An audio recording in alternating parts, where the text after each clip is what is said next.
नमस्कार, आपसे मेरा नाम है अशोक वीरा द एडवोकेट और मैं आप सभी के लिए लीगल एडवाइस पर वीडियोस अपलोड करता हूं जो कि आप सब लोग लाइक करते हैं, पसंद करते हैं, शेयर करते हैं और सब्सक्राइब भी करते हैं। अब तक नहीं किया तुरंत करिएगा, दूसरे लोगों तक भी इस जानकारी को जरूर शेयर करिएगा।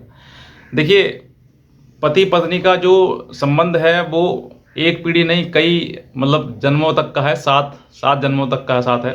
लेकिन मैं कहता हूँ आज के समय में इतना इतना मतलब रिश्ते टूटने लगे हैं, तो इसी जन्म चल जाए वो ही बहुत है। लेकिन कहीं ना कहीं ये चीज़ें सामने आती हैं कि महिला जो है वो 498 का मुकदमा दर्ज करा देती है अपने पति और पति के परिवार के ऊपर।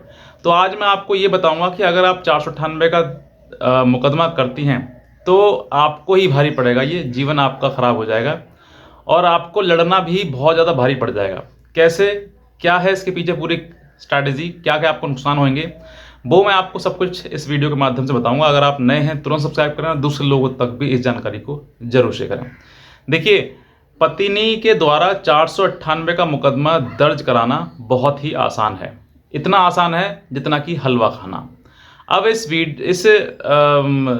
मुकदमे को आप दर्ज कराने के बाद आपके ऊपर किन किन नुकसानों को आपको भुगतना पड़ेगा, भविष्य में किस किस परेशानी से आपको जूझना पड़ेगा, ये सब कुछ मैं आज आपको बताऊंगा। क्योंकि मुकदमा लिखना सिर्फ और लिख के लड़ाना दोनों में ज़मीन आसमान का अंतर है और घर परिवार तोड़ देना, टूटना ये 100% तय है।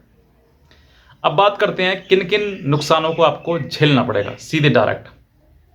सबसे पहले, अगर आप दहेज का मुकदमा पति या पति के परिवार के ऊपर लिखवाती हैं तो आपको मुकदमा के बाद ये समझ लिए कि आपका 90% वो घर परिवार जो है वो टूट चुका है।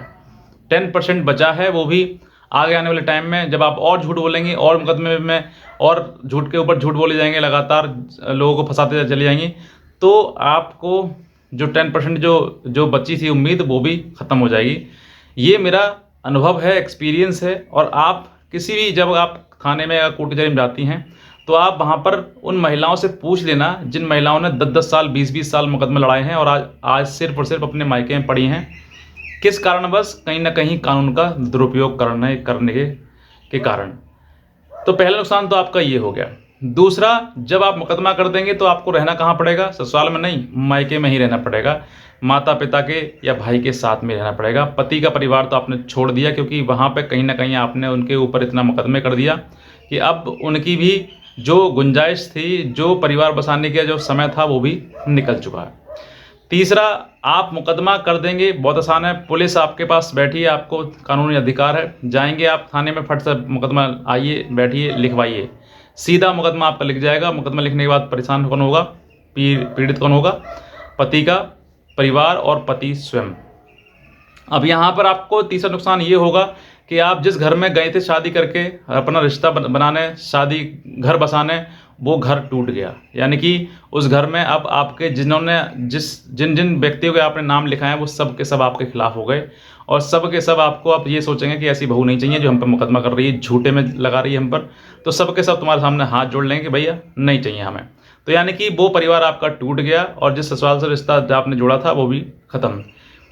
चौथा नुकसान ये होगा आपका कि आप जिस परिवार में आप जाते, आपके आगे परिवार बसता, आपकी औलाद होती, आपको मम्मी कहते, वो माँ का सुख आपने ख़त्म कर दिया। और आपके परिवार से जो ससुराल में कोई आपको चाची कहता, कोई भाभी कहता, कोई आपको मामी कहता, कोई बुआ, कोई बुआ नहीं बुआ तो लेकिन परिवार में जितने भी रिश्ते होते हैं वो सब रिश्ते आपने ख़त्म कर दिए। अब सिर्फ एक ही रिश्ता रह गया, बेटी का और बहन का, यानी कि माँ के घर पर ही जितने भी रिश्ते हैं बस वही रह गए।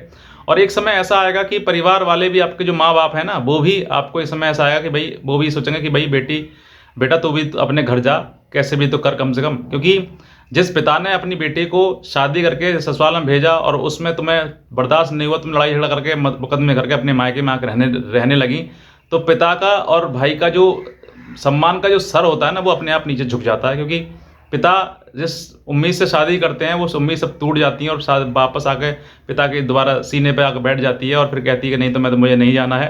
तो ये अपने आप में एक विडंबना हो जाती है, एक अपने आप में सोचने वाली समझने वाली बात होती है कि समाज जो है वो इन्हें स्वीकार नहीं करता है कि बेटी शादी करके अपने घर में रहे। तो वो कहीं ना कहीं कुछ और लांछन लगाना शुरू कर देते हैं कि भाई उसके साथ में है, उसके साथ में है। तो ये सब चीज़ें आपको समझनी है कि भाई माँ बाप के घर से जीवन नहीं कटता है, जीवन कटेगा तो ससुराल से ही कटेगा। और ससुराल पे आपने इतने मुकदमे लगा दिए तो ससुराल वाले अपने आप भाग जाते हैं कि भाई हमें ऐसी पत्नी नहीं चाहिए जो हमारे ऊपर झूठे मुकदमे कर रही है।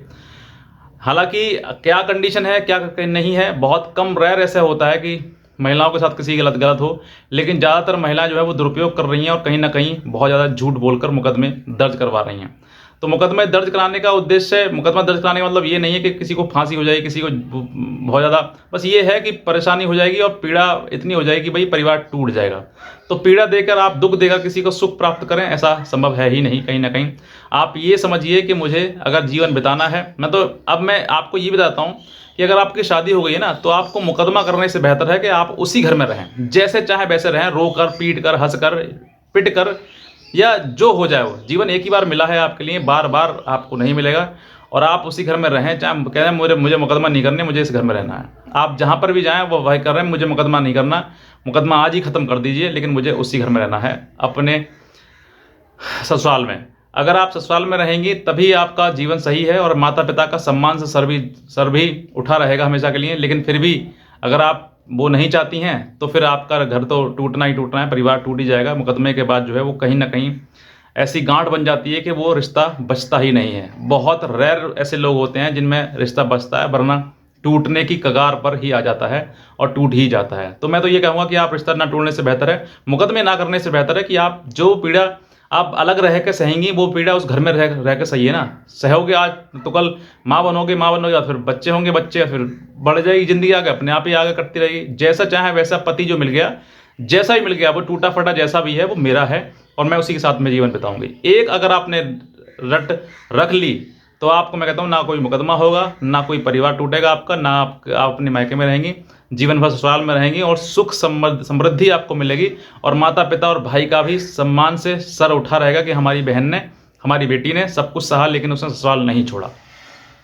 जो महिलाएं बहुत ही सहनशीलता बहुत कम होती है और फटाक से अपना ससुराल छोड़कर मायके आ जाती हैं ना, तो वो मायके ही उनको अच्छा लगता है और उनका जीवन मायके में ही बीत जाता है, ससुराल में नहीं। आप उन महिलाओं से मिल लीजिए एक बार, जिन्होंने 10 साल 15 साल 20 साल मुकदमा लड़ाए और मायके में ही आज जिंदा हैं और वहीं पर अपना जीवन यापन कर रही हैं, लेकिन ससुराल उन्होंने पूरा त्याग दिया है। बहरहाल अब मैं बाकी नहीं कहना चाहूँगा, बस आप समझदार हैं कि आपको मुकदमा ना करने से आप उस घर में रहने की कोशिश करिए, इस घर में आपने शादी करिए। बस मैं इतने कहना चाहूँगा।